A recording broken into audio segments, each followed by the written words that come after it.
As an atheist, there were always two things I truly cared about: the truth and morality.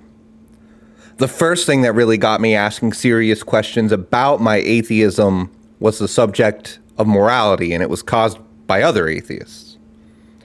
One day, I happened to be in a live chat with a bunch of atheists. I had told them I was an atheist, and I said something along the lines of rape being wrong.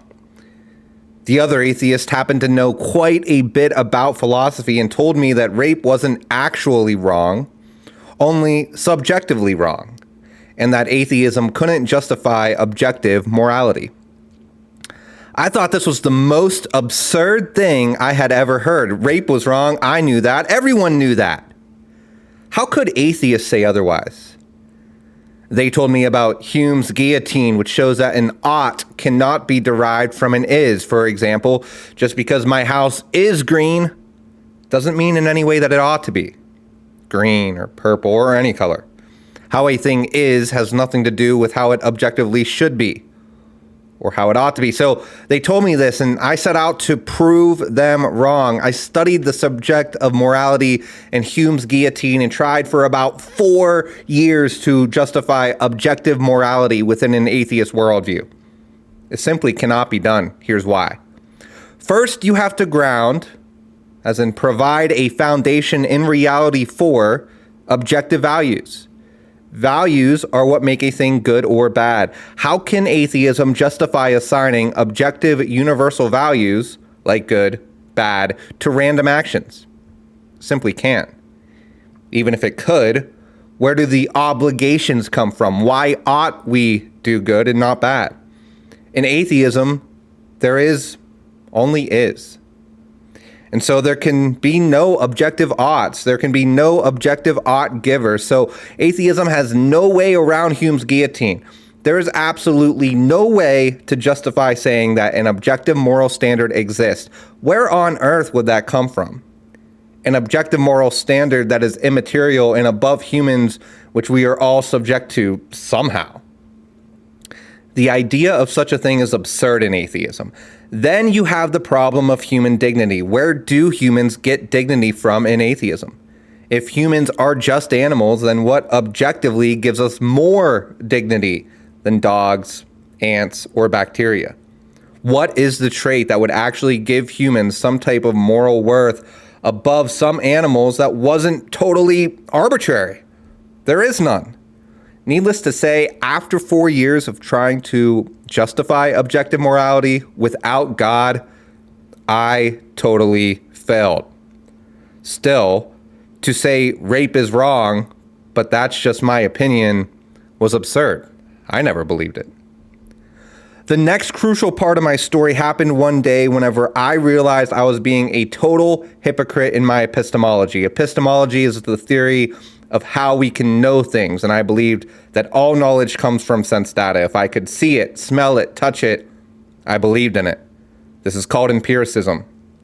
So I said, I don't believe in God because I've never seen God. I don't believe in Santa Claus as I've never seen Santa Claus. Show me Santa Claus, and I'll believe in Santa. Well, one day I realized, wait a second. I'm making arguments for why I don't believe in God, but all arguments appeal to logic. Why do I believe in the existence of logic? I've never seen logic, never smelt logic, never held it in my hand. Not only that, but I didn't believe logic was even made of matter. I was a materialist. If everything that exists as matter and energy, why did I believe in something that exists as neither matter nor energy? Plus, I had zero evidence for the existence of logic. That was a huge problem. I was being directly inconsistent in my epistemology, and not just with logic, numbers, uniformity of nature, myself and consciousness, information, knowledge, truth. There are so many things we believe in that cannot be sensed or tested or proven to exist in any scientific way. At this point, I brought up the subject to a fellow atheist friend on Discord. I asked him, hey, why are we calling ourselves empiricists and skeptics when we are taking all this stuff over here, logic, truth, etc., totally for granted with zero evidence? He said, and this is true, quote, if you keep asking questions like this, you won't be an atheist much longer, end quote. It turned out he was right. As an atheist, I had been one because I thought it was true. I thought God was made up. God was fiction. But now I realized I was being inconsistent in my beliefs. My reasons for rejecting belief in God should have also led to the rejection of belief in logic, truth, numbers, my ability to reason, free will. Essentially, if I was going to be consistent in my epistemology, I would have had to have given up all those things and basically die. How can anyone live without using logic or induction? Furthermore, I wouldn't even have a good reason for giving all this up because I had given up logic. So to be consistent in my epistemology would mean to reject logic, which would be illogical. In other words, the argument to get rid of logic would be assuming logic, which is a contradiction. So I couldn't even give up logic even if I wanted to because there's no good reason to. Then I realized another even bigger problem, and that was with atheism itself. The problem deals with the nature of knowledge. Essentially, the atheist in their worldview can't justify having any knowledge. An all-knowing mind is actually a required precondition for the possibility of knowledge, and the atheist rejects this. They don't believe in God. So the atheist is left with ultimately saying, I know nothing, but that's a contradiction because all claims of knowledge or ignorance are knowledge claims. So the atheist is actually making a knowledge claim about their lack of knowledge, which amounts to, I know that I know nothing. And this is a contradiction. So atheism leads to absurdity and contradiction and therefore literally cannot be true. If atheism cannot be true, then there must be at least one God. When I realized all this, I knew there was a God. Not only this, but God actually created justification for all these beliefs. If God existed, objective morality could exist. Logic could exist. Truth could exist. God was an all-knowing being who could give me knowledge through revelation, and uniformity of nature made sense as it could be caused by God's will to keep the world uniform so we can make plans, have stability. Everything clicked into place. When I realized God must exist, I knew if he did, he was good. If God was good, shouldn't I serve him?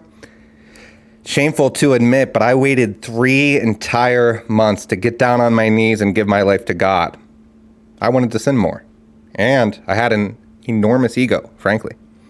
When I finally did do it, I said, quote, God, I know you exist. I know you're good, and I want to give you my life and serve you, end quote. When I got up from that prayer, everything was different. Suddenly, the world seemed magical. My life had a purpose. I wasn't just a speck floating in space anymore. I was a creature loved by an all-powerful, all-loving God. I had a stupid smile on my face as I walked to get food that night, looking up at the stars like I used to as a child, in wonder and amazement at God's creation.